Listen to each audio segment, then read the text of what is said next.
wiring connection natin ngayon ay 4 na ilaw. Ang 3 ilaw ay ikokontrol ng 3-gang switch at ang isang ilaw ay ikokontrol ng 2 3-way switch. Ang circuit breaker natin 15 amperes. Ang wire natin 2.0. Ang supply natin dito line to neutral to 20 volt.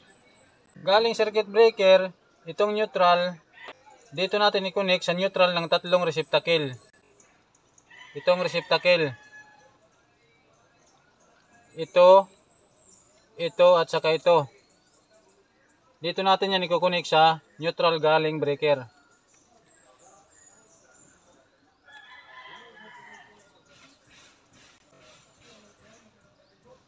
Tapos isama natin itong isang neutral supply dito sa box.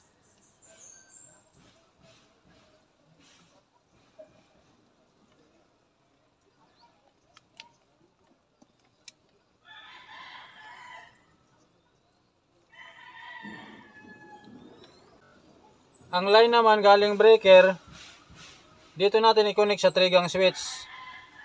Itong walang tagging, ito ang gagawin natin supply ng switch. Dito natin yan i-connect. Tapos isama natin itong isang wire, line ito para supply dito sa kabilang box. Ito. Isama natin ito dito sa supply galing circuit breaker. Tapos papunta dito sa switch.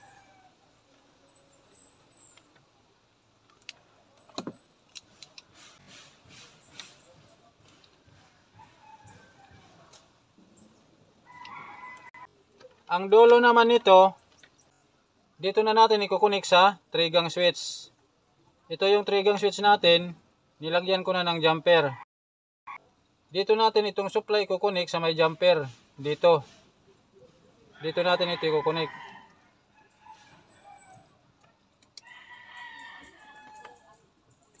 Itong may tagging na isa, ito yung gagawin nating common o return ng switch number 1. Dito natin yan i-connect. Ang dulo naman nito, itong may tagging na isa, dito natin yan i-connect sa receptacle number 1. Dito. Ito yung wire niya, may tagging na isa.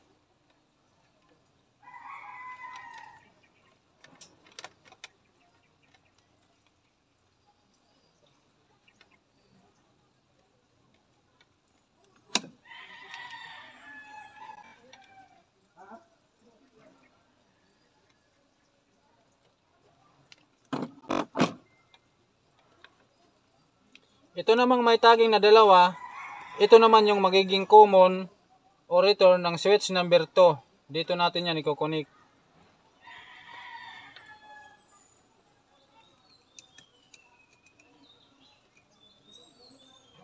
Ayan. Ang dulo naman nito, itong may tagging na dalawa, dito natin ito i-connect sa receptacle number 2. Ito. Ang wire niya, itong may tagging na dalawa rin. Dito natin yan i-connect.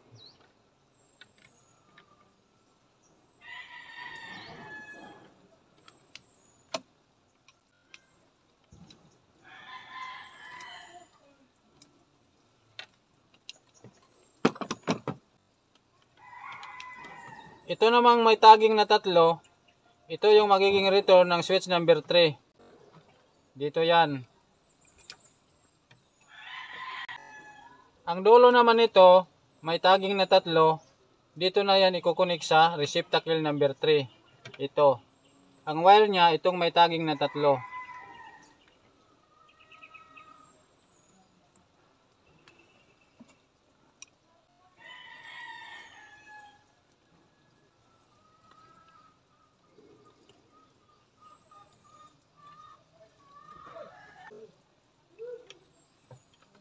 So okay na tayo dito.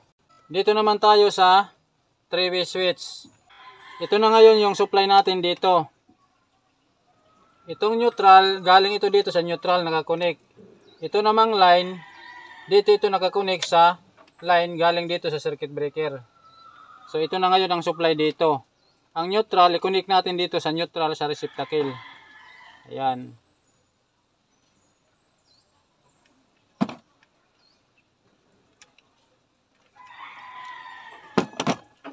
Ang line, dito natin i-connect papunta sa switch, sa 3-way switch.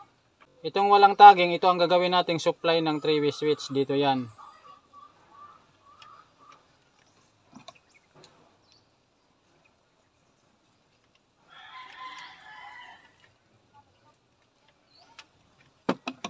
Ang dulo nitong wire nandito yan.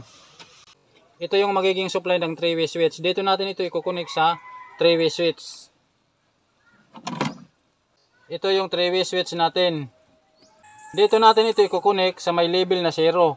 Ito dito yung may label na 0. Magkasama lang ang dalawang butas na ito. Dito sa baba, may label ito dito na 1 and 3. Magkahiwalay sila. Itong supply natin, galing circuit breaker, dito natin i-connect sa common. Dito sa may label na 0. Dito natin yan i-connect.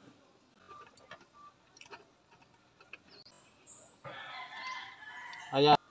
Itong dalawang wire na blue, ito yung traveler. Dito natin ito i-connect sa may label na 1 and 3. Dito natin yan i-connect. Ito yung i-connect natin sa may label na 1. Dito yan. Ito naman sa may label na 3.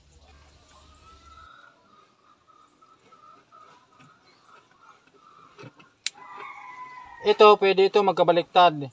Pero mas maganda, kung ano yung number 1 na ilalagay natin doon, yun din yung number 1 dito. So pagdating dito sa dulo ng traveler, dito rin natin yan i-connect sa 3-way switch. Ito yung isang 3-way switch natin. Dito rin natin ito i-connect sa traveler. Itong may label na 1 and 3. Yan dito yung common, yung may label na 0. Itong dulo ng traveler, dito natin i-connect sa 1 and 3.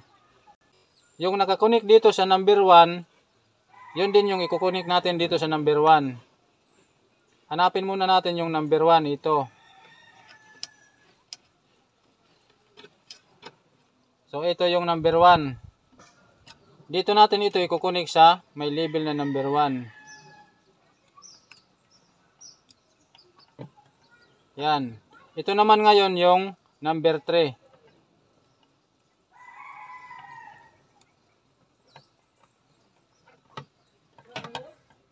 Pwede ito magkabaliktad, pero mas maganda kung ano yung number 1 dito, yun din yung number 1 dito. Yung number 3 dito, number 3 rin dito. Kung magkakabaliktad ang pagkakalagay niyan, gagana pa rin yan. So itong isang wire dito na may tagging na isa, ito yung gagawin natin common ng switch. Dito natin ilalagay sa may label na 0. Dito yan. Ang dulo naman nito, dito na natin ito i-connect sa receptacle. Ito yung wire niya.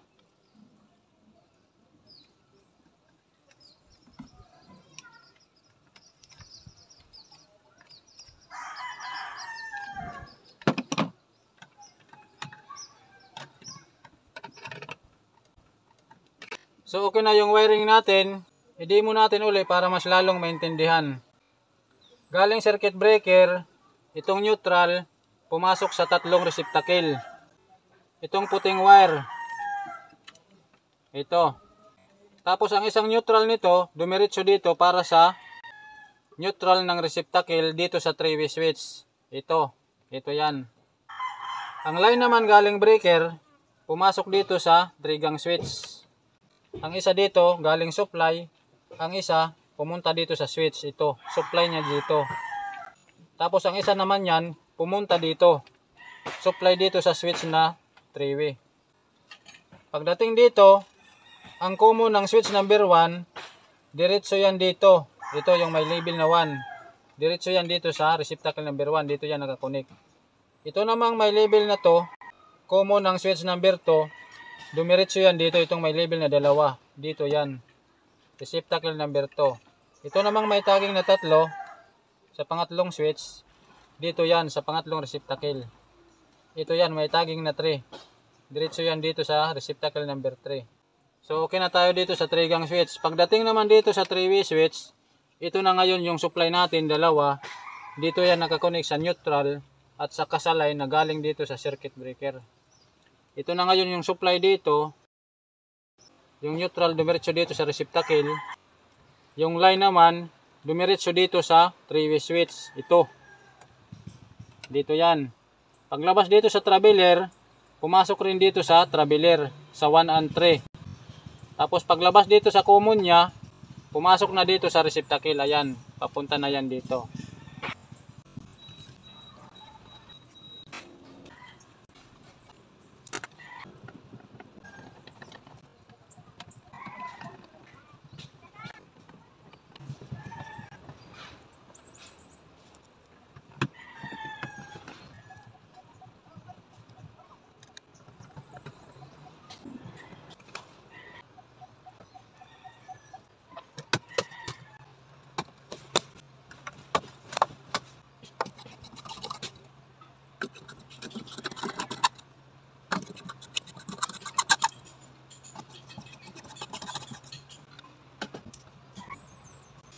I-on natin ang circuit breaker. I-on natin ang switch. Switch number 1.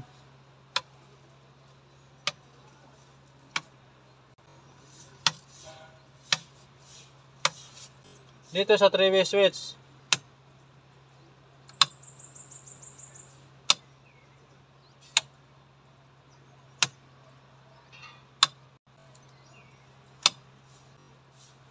Dito ulit sa 3-gang switch. So, functional yung gawa natin. Ganun lang kung paano mag-wiring ng 4 na ilaw. Ang 3 ilaw ay kukontrol ng 3-gang switch at ang isang ilaw ay kukontrol ng 2 3-way switch.